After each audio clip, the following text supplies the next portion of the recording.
We feel that this country is not ours, Mr. Speaker. Thank you. Why are they doing that to us, You have made your point. Ndereti konainie na kweherio gwa kigina kia NGCDF na NGAAF igithiaga na mbere kuburura urugari wa KIOTHE. Abunge atumia riu ni maugite cigana ni cigana thutha wa kigina kiao kia NGAAF kurengwo na ciringi milioni 500. We do not know what to do, where to start, but we demand that money must find its way back to the NGAAF kitty. We are mournful. We are mournful. Mr. Speaker, we are mournful. Women, we are miserable. Women, we are malcontent. Magikia mateta mao bungeni ya bururi mehubite nguo cia rangi wa pink na rangi muiro. Atumia aya nimehitite gwikinyia wabici-ini cia kuramata kigina giki mwena wabici cia ministry ya kigina makienda maheo gitumi gia kigina giki kurengwo. Honorable Speaker, 1 second. Even if you are putting on flowers, we are not flower girls. We are competent women leaders in this country.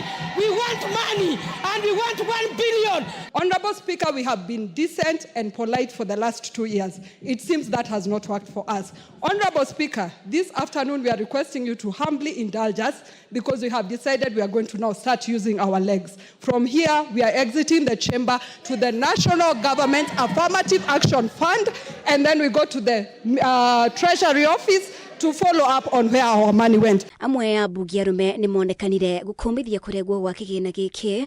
Mubunge wa Eldas Adan Kinan akihinyiriria riri ni kinya riragarara gatiba ya Kenya. Mr. Speaker, it's not fair to deny them a right that has been granted through a legislative framework. Mr. Speaker, these women, remember, they also occupy very big constituencies.